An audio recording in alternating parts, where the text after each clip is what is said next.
Hello again. Welcome back to another episode of The Works Live. I'm Jim. I'm Diane. So, recently, not to be too topical, the Anthony Fauci was in the news, or Dr. Fauci, I guess. Yes. He was subpoenaed in front of Congress to testify about stuff. I guess this it was uneventful because the entire time, the whole point of this I'm bringing up is he invoked the fifth. Right. Any question that they asked him, Yes. even what color are your shoes? He said he pled the fifth. Right. Which, this is all, I think, it became more of a pissing match between he and Rand Paul because, for whatever reason, Rand Paul, I don't know if it was before he subpoenaed him to testify, and this is all about trying to get to the bottom of COVID, which, we'll never know. I mean, it's no different than who killed Kennedy. Right. And if UFOs are real.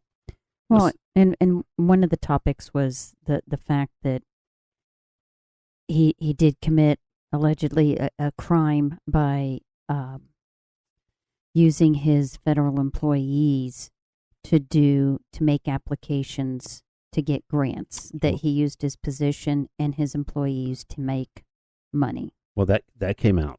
Yeah. Certainly. So I guess to address that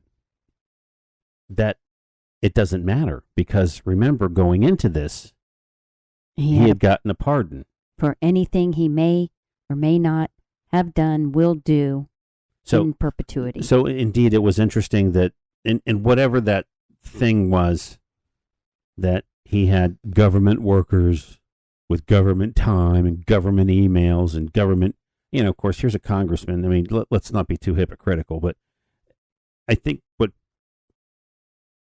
perpetrated all of this sort of nastiness is before Fauci gets there, Rand Paul decides to publish his personal diary, which right. I don't. And that how did they get it?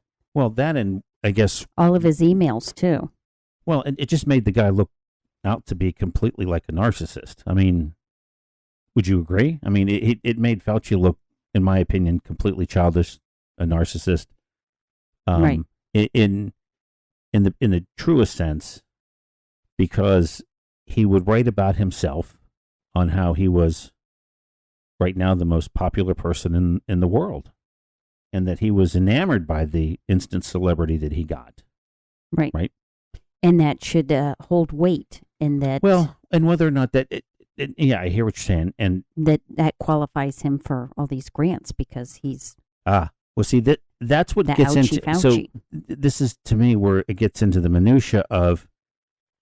Well, that none of that would matter, or certainly I don't think technically matters because one, he's been granted immunity, and in particular, federal prosecution. Which, if the one guy that was constantly berating him for using government property, government time, government employees to do this fundraising thing, well, again, he's been pardoned, and this is where I thought it was interesting, and I was just going to go down this path for a little bit. The dissection of the Constitution's Fifth Amendment, and more in particular, how these lawyers come up with lawyer speak that just make you kind of scratch your head and go, I wish it was just so much simpler. So point being is that a pardon is actually only at the federal level. Okay. I didn't know this either. And so the reason I bring this up, because part of the reason that he kept bringing up the fifth and then again was chastised for bringing up the fifth, because technically, and let's remind everybody, the fifth is shall be compelled or shall not be compelled in any criminal case to be a witness against himself, nor be deprived of life, liberty, or property without due process of the law. The Constitution protection can be used in a variety of circumstances, but that's basically what this is all about, right? You don't want to incriminate yourself. You have right. But what does it matter? Because he has a blanket pardon. Why does he need to? I know, but I mean, why does he need to say? Why did he need to plead the fifth when they can't prosecute him anyway? Because he doesn't want to look bad? Is that why he was invoking the fifth? So the argument about the pardon.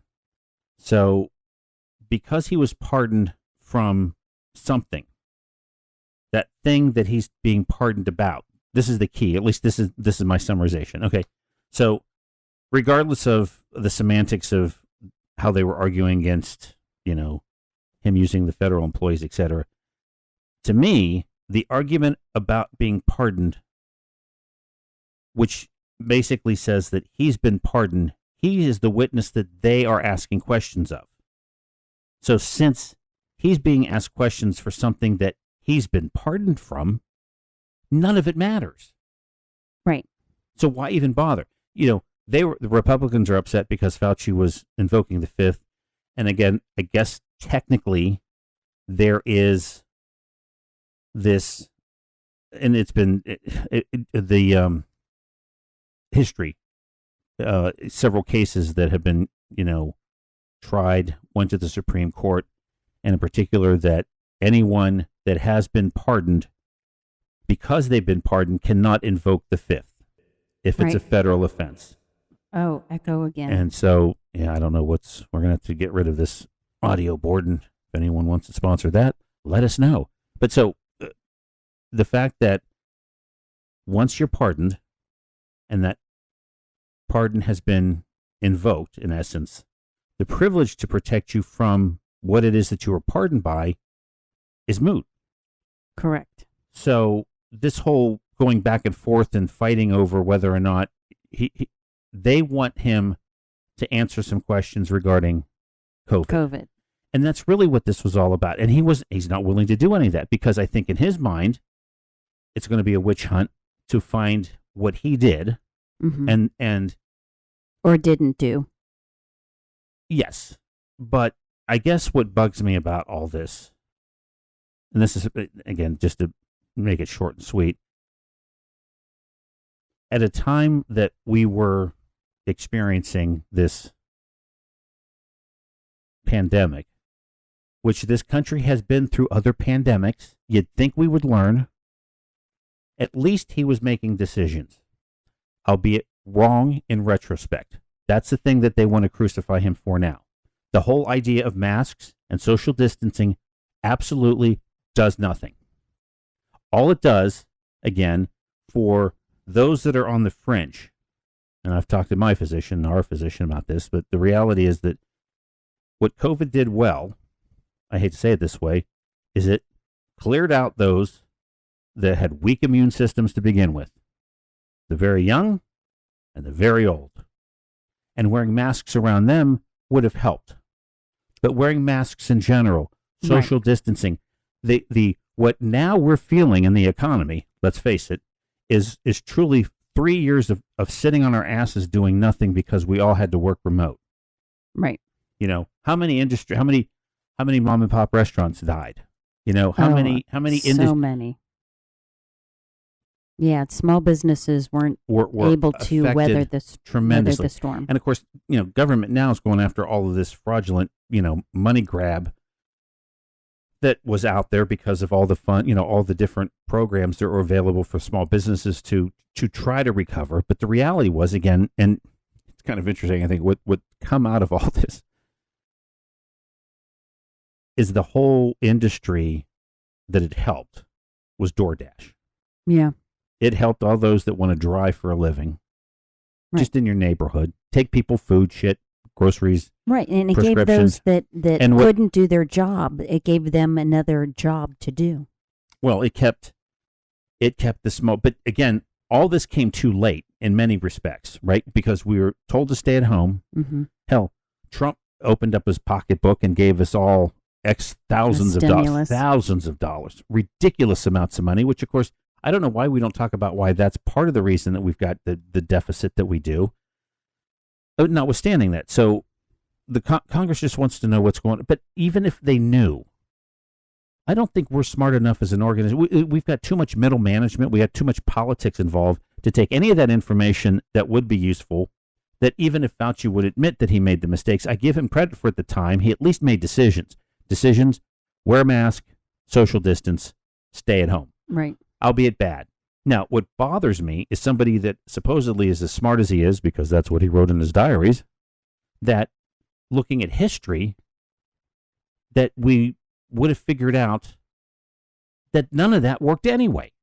The swine flu in this country, almost 13,000 died from that. Now, albeit that's horrible. Right. Right.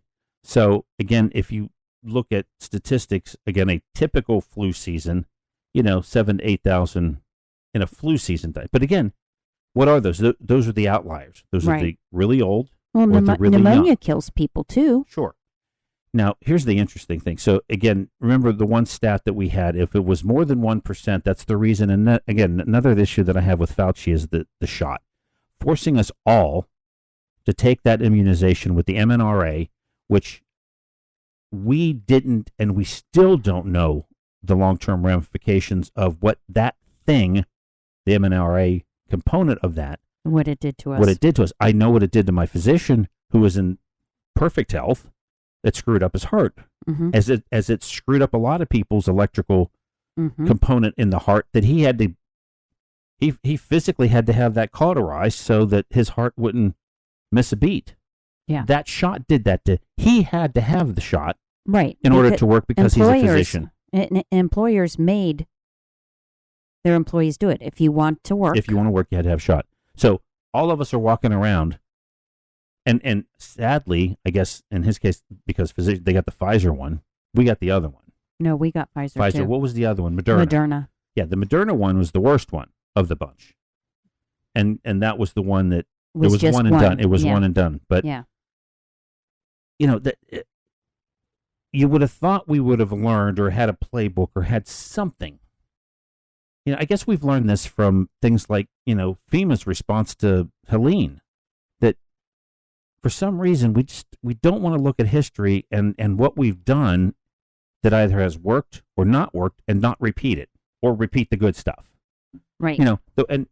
We've talked about this before, but like in that particular, if you will, we'll call it disaster, right? We all think disasters are going to be earthquakes, fires, right, floods. Whenever we did our disaster recovery meetings in our software projects, no one envisioned a pandemic being a disaster. Corporations were completely caught off guard. So I know for a period of time, from mid-February of 2020 till, literally April, almost nothing happened except for those, oddly enough, that were working from home because they always worked from home. And I'll be damned, it made that whole working from home thing kind of more, not just viable, but it was a means. But and we've talked about that, but so here's the interesting thing. At the very end, we can kind of say, let's face it, it's 2026, we're out of COVID, right? Worldwide, there were 103 million cases of COVID.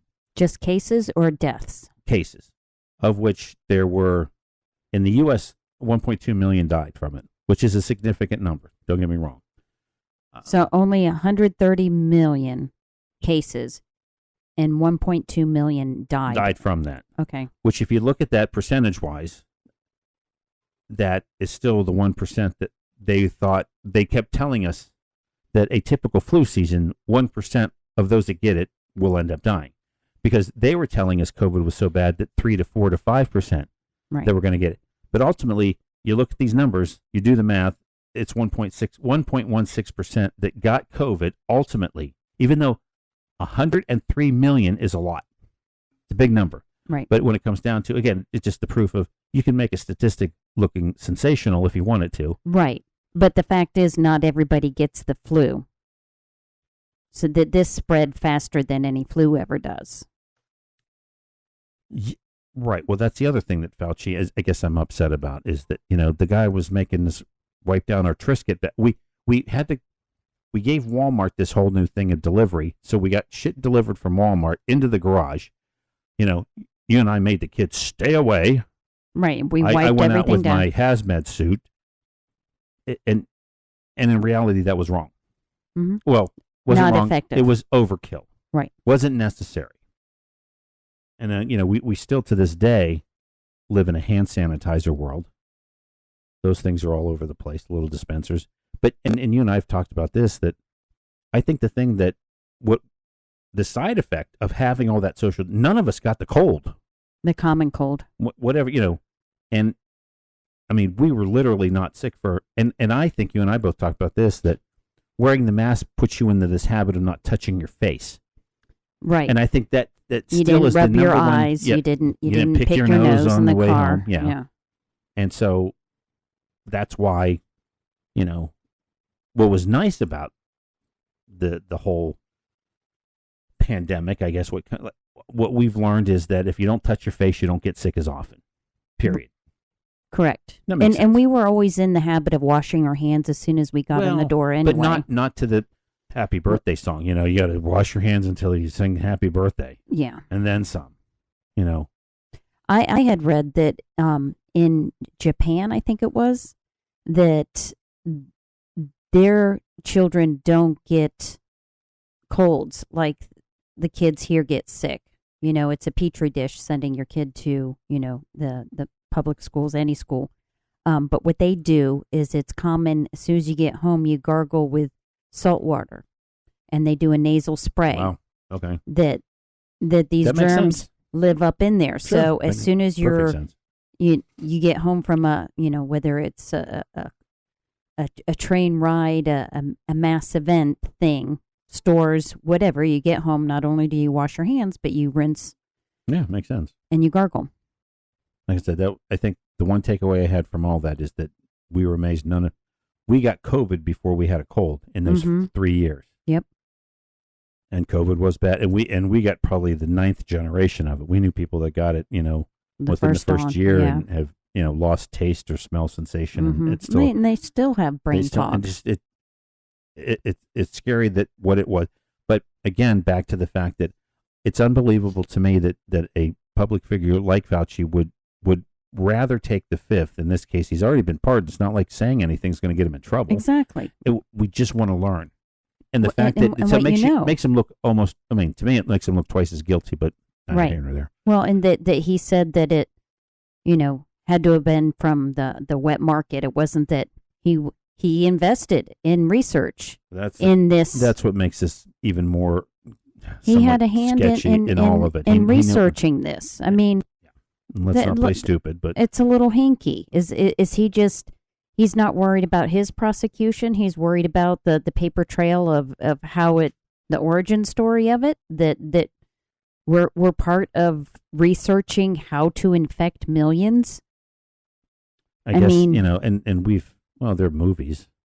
Yeah. I mean, the government's been involved in, again, they don't want to, whether they admit it or not, but bioterror, bio warfare. Yeah. I mean, let's face it, that it's a hell of a weapon if you think about how literally from the first moment, and I can recall in November and December of 2019 when Drudge was starting to carry this, when they had the CDC was it either CDC or the WHO, World Health Organization, they had a map and they started tracking cases, of course, in Japan and how it was exploding. Yes, China, and how it was exploding. And that first case that hit Seattle in January, and how in that short period of time, what trains and planes will do, being in those confined spaces, how it exploded the number of people that were exposed to it. I mean, we recently, I know we're dealing with salmonella. No, Ebola. No. Was that on the cruise? Oh, I don't know about that. I was referring to the lettuce issue. Oh. Everybody getting salmonella, parasite. Yeah. And the Legionnaire's disease came up recently. That had about a 3-day lifespan on the news. I don't know whatever happened to that. Right. But that was a biggie in the 70s. That's how they actually named a virus that was transmitted through the air ducts of a hotel, because it was a Legionnaire's convention, so they called it Legionnaire's disease and Legionella bacteria. Yeah, exactly.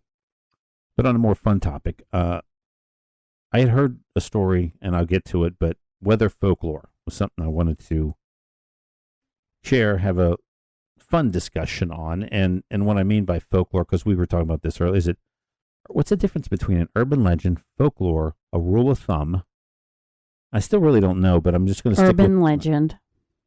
versus folklore. Yeah. I'm just going to stick with the word folklore because urban legend to me sounds more strange and weird. Yeah. Whereas folklore is more like I don't say, well, it became a rule of thumb. So yes. As a rule of thumb, here's some neat weather folklore. And the reason I bring it up is that we're finally getting rid of, or at least in most parts of the country, it's not as godly hot as it's been for the last few months. This summer has been atrocious, 2026. But so from a weather folklore perspective, we are now turning the page. We're almost done with July. We're moving into August. And I thought, let's talk about weather folklore. And in particular, what made me think about that nostalgically is that the Farmer's Almanac which is, they had their last print edition last year. Sad. Yeah. But one of the things that I always liked about the Farmer's Almanac was that they would do these weather predictions, for 6 months, which of course, and they always touted their accuracy at, more than 50%. And of course, statistics, they're doing it based on, historical observations of weather for that area, that region. They need to use AI. Well, that's another. So data driven. Well, let's face it. Why didn't we ask AI now? How would you handle a pandemic? I mean, seriously, this is the kind. Whereas we're more worried about AI taking over the world. Why don't we give AI something to do, for Christ's sake? Right. I don't know what it's doing. Other than is it the one that's actually building all these data centers or ordering data centers to be built? And because that's really pissing everyone off. Mm-hmm. Anyway, so weather folklore. So neat things that, as a rule of thumb, they're not necessarily rooted in science, but they actually, if you think about it from a science perspective or a weather perspective, right. they actually make sense. They make sense. So, like, we all knew red skies at night, sailors delight, red skies in the morning, take warning. And where that is actually rooted in science is that a red sky at night means that you've got a sunset that's clear, right? You could see the sun as it dips down to the horizon, which changes colors and becomes oranges and reds. Mm-hmm. No clouds in the sky. And with no clouds in the sky, that means high pressure. High pressure is associated with good weather. Clear skies, no clouds. So if you've got no clouds, you're not going to get any rain. So that's why, again, red skies at night. And it rhymes. That's the beauty part. Right. As it rhymes. Well, I didn't know about the no clouds part because there were times that we would say that out at the lake, you had the beautiful sunset when the reds would light up all the clouds. And if you're talking about high wispy clouds, again, that's different. Those aren't precipitation clouds. So, okay. So again, I'm just giving you, I'm rooting in science. So again, yes, for the most part, you might have a cloud or two in the sky, but again, if you think about it, overall, if you're getting the reds, the oranges from the sunset, it's mostly because, again, clear skies. Right. Okay. So in the morning, and those what they call fish scale clouds, that they're not precipitation making. Correct. So anyway, ring around the moon. You've heard that one, right? Mm-hmm. Ring around the moon. Typically, this is something you'll see more in the winter months. That's ice crystals in the very high levels of the atmosphere, creating what looks like a ring. Because again, it's ice crystals, the light from the moon refracting around it, creating this ring image. And again, from a science perspective, that's because there's moisture in the atmosphere, which means it's probably going to snow. Oh, so ring around the moon means a storm snow. is on the way. Okay. I had never heard that one. Well, again, I'm trying to regale you with folklore that I don't think many... Back to the red skies at night. What do the red skies in the morning, what does that mean? Take warning, because there is precipitation on the way. Okay. So typically, again, you've got more of the low pressure. You get and the clouds that are more dark. So it's creating that. Because remember, you're going from light to dark versus dark to light. So again, I think that makes sense. Maybe maybe it doesn't. I don't know. The when the wind is, this is a neat, and it does rhyme. When the wind is blowing in the north, no fisherman should set forth. When the wind is blowing in the east, 'tis not for man nor beast. When the wind is blowing in the south, it brings food over the fish's mouth. When the wind is blowing in the west, that is when fishing is best. Now, dissect that a bit. Again, we know typically, like in the south one, when the wind is blowing from the south, it brings food over the fish's mouth, which winds from the south typically are warmer, warmer weather. Which you want to go fishing in warmer weather. Well, I don't know, but again, it's creating this I don't know, some science based. Of course, typically if you've got wind from the north, what and why does it say don't go fishing? It's going to get cold. Where's the cold air? It's up in the north. Makes sense. Did you know if the dog rolls in the winter, there's going to be snow? If the dog rolls in the summer, it's going to be rain rolling around in the ground? I didn't know anything about that. And I don't know what necessarily that's rooted in. If a dog rolls in winter, there will be snow. If a dog rolls in summer, it will be rain. Oh, okay. I'm So just writing that down. Lobsters crawl up on the banks before rainy weather. I didn't know that either. Oh, If wow. chickens and fowl lose their feathers, the weather will become. So, again, meaning that we have chickens, we know that when they start molting, it's a change of season. Mm-hmm. So, again, weather folklore, if the chickens and fowls start to lose their feather, weather will become different. It's going to change. You've got an impending. Yeah, last year we noticed that they molted earlier in the fall. Okay. And we had a colder winter. And we had a decent snow. Uh-huh. So they molted earlier. Right. And it was a harder winter. Which brings me to the snow ones. So around North Carolina, we'll share this with others, that there's a woolly worm festival. And the woolly worm, again, weather folklore, the woolly worm, interestingly enough, has 13 segments to its body. Each segment is a different color. The black bands or the darker bands are a week. So there's 13 bands, 13 weeks of winter. The darker the band, the more severe the winter will be, or for that week.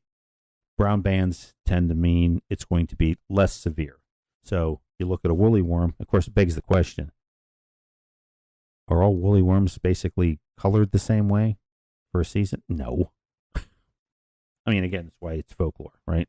Right. Well, what is a woolly worm? What does it evolve into something else? I don't think so. A woolly worm is, it's a caterpillar. Right. Right. It's a caterpillar. What type of bug does it turn into? That's an excellent question. So I guess I'll have to say, But in North Carolina, it's a huge, huge festival. They have woolly worm races. It turns into a moth. A moth. So it's a caterpillar that turns into a moth. Okay. The tiger moth, to be specific. Tiger moth. Fair. Okay. I should have. Well, I was just going for the weather side of it. So anyway, you count the bands of dark. So week one, if it's a dark band, it's going to be more severe week of winter. If it's a lighter band, it's a less severe week of winter. So again, woolly worm, 13 bands. Now, of course, this begs the question: which end do you start? Which is the first week? I don't know. Or you just count the number of weeks of bad weather? Well, no, I think it's in order, or at least I think that's the intent. Oh. Is that no? That's what's clever about it, because again, if you look at nature, look at winter. Winter is it's 4 months, right? Mm-hmm. Well, how many 3 weeks? months. Excuse me, 3. And how many weeks are in 3 months? 12. There you go. Well, 13 because, right. Yeah. So I thought that was clever. But then that brings me to the one that made me think about this whole topic. Was I'd heard one that is famous because, well, I don't say it's famous. The Native Americans have used it. And the reason I bring it up today is because tomorrow is August 1st. I think we all should try this if it works. We'll see if it works. So the Native Americans used to use this as a weather predictor. In August, the beginning of August, they would have a tradition of placing a bean in a jar to predict the number of upcoming snowfalls for the rest of the winter. And here's how it works. So for every foggy morning in August, you take a bean or a coin, you put it in a jar. Now, you put a bigger bean if it's more foggy, and a smaller bean if it's light or less foggy. Okay. course, if you're using coins, you can go with like a quarter for the big bean and a penny for the small bean. And then what you do is when recording the observations, you're going out first thing in the morning. Hey, is it foggy? Is it not foggy? I put a bean in. As winter starts to take place, you take a bean out for the snow. You take a big bean out if it was a big snow. You take a little bean out if it was a light snow. Of course, then that begs the question, is it really predicting it? So what you have at the end of the month is how many days of snow? In essence. Yeah. It doesn't necessarily tell you the order. Right. But it gives you an idea of, hey, we're going to have a few we might small have more light snows, dustings, and we're going to have one really big snow. Well, which is clever. If indeed that's the case, you got 3 big beans left and and it's February.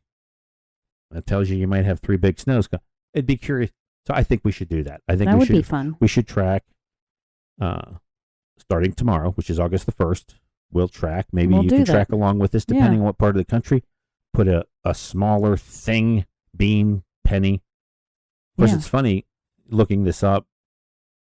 Now that pennies are scarce, I guess we have to go with a dime. Yeah, dime. It's inflation. Yeah. So you got to do a dime for a less foggy morning than a more foggy morning. You could do an M&M, and if it's a really foggy, you do a peanut M&M. Sure. And yeah. What if you're not into that? What about the peanut butter M&Ms? Anyway, and of course, it's interesting. They did actually define snow, big snow versus little snow. A little snow is just enough snow that you could track a rabbit in its footprints. Anything more than that, that's a big snow. That's the big bean or the quarter. Okay. So that's how you signify at the end of August. Then you start taking beans out for each snowfall that you have. So I'd just be curious to see. I get more interesting would be, again, how many beans do we have at the end of August? Mm-hmm. What sizes are they? And let's keep track and see how it goes. And if we could get our daughter to actually gaze at a woolly worm, she absolutely hates the thing. So we'll need to look at. Yeah, I know. We'll take pictures of some woolly worms here. Absolutely.